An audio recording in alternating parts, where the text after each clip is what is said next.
February 28th, 2022, and today I am bringing you guys another Best Free Agent Fits video, and this time around we are focusing on the Jacksonville Jaguars. If you did not watch my Miami video, check it out. I go over the Dolphins and I give a brief explanation as to what we're doing here, but since this is only the second video, just to kind of recap, I'm starting with the teams that have the most cap money and then working my way down. I think it makes a little bit more sense to work with the teams that we know have a ton of money and know are going to be big spenders, and then we'll wait on and do later the teams that are trying to work out their cap situation, like the Saints are right now, still sitting like $43 million over the cap.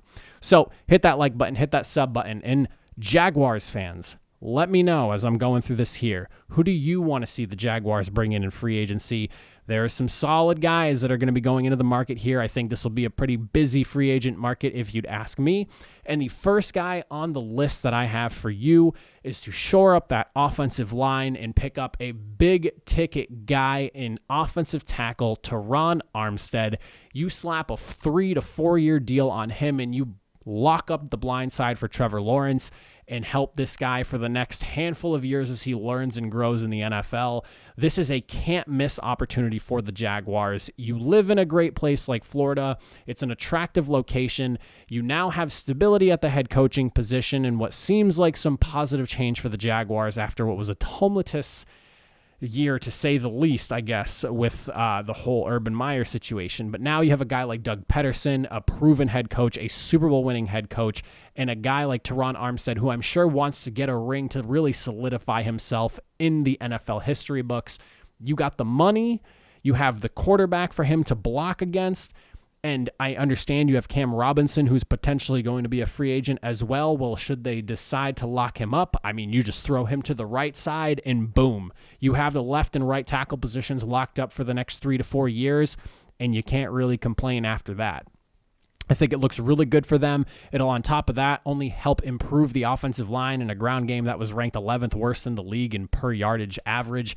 So, I mean, when it comes to the offensive line, I think especially when you look at some of the teams that have been winning the Super Bowls the last few years, it is imperative that you have a very, very good offensive line so you can either A, win the Super Bowl, or B, not get blown off and have the brakes beaten off of you in the Super Bowl. If you look at what happened to the Bengals this past year or the Chiefs last year, poor offensive line play really shut things down for both of the offenses, and it was not pretty. And just this past weekend, if you were looking through Twitter, I saw something that Daniel Jeremiah posted that I thought was a pretty interesting little tidbit of information here.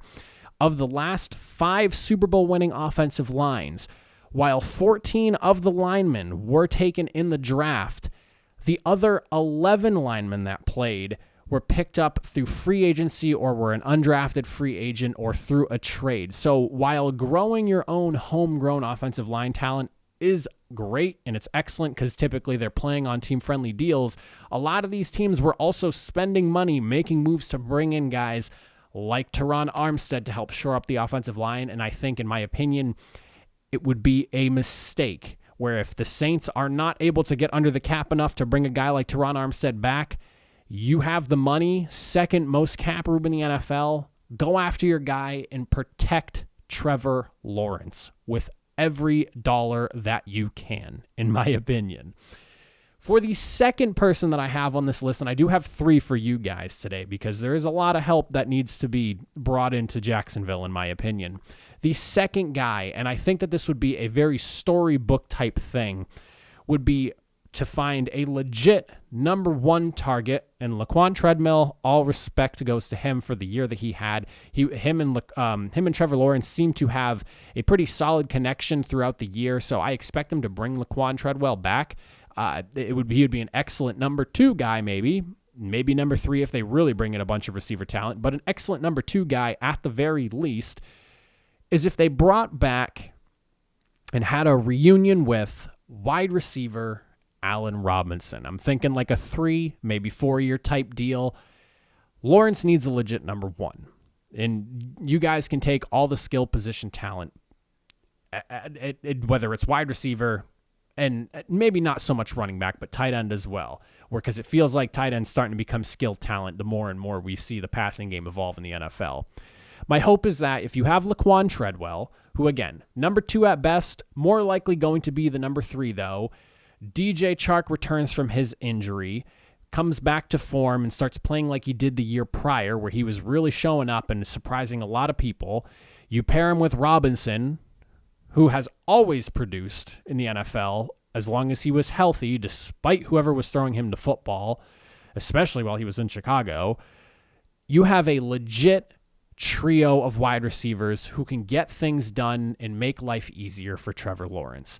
And wouldn't it just be an excellent storybook type of writing for Allen Robinson, who started out in Jacksonville, was excellent while he was there, ended up leaving, and arguably kind of wasted some of his best years in Chicago, and comes back to play with a talent like Trevor Lawrence and help him emerge and become and realize the QB1 that everyone expects him to be. I think that would be an excellent way for this whole thing to kind of wrap up. I would expect Allen Robinson to play that 3 to 4 year deal out there, be a legit guy, and maybe ride out the rest of his career in Jacksonville with Trevor Lawrence throwing him bombs and letting him go up there and get the football. I think that Robinson would be a great big-bodied guy to really help Trevor Lawrence get comfortable in the NFL, because you could tell week in and week out, Trevor Lawrence is not the problem in this offense. It is the talent around him, and just in the coaching that was around him, and everything that was going on around him was not good. Because when things were going well, you could see the talent that Trevor Lawrence brings to the field.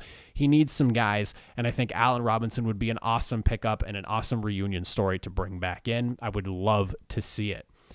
Third guy that I have on this list, this one won't be as big of a ticket signing, but I think will overall really benefit the defensive side of the football here, would be for the Jaguars to go after edge rusher Melvin Ingram on like a 1 or 2 year deal, maybe a 1 year deal just to see how he fits in the scheme. But I would like a 2 year deal, because if things go really well, you have him locked up for at least another season.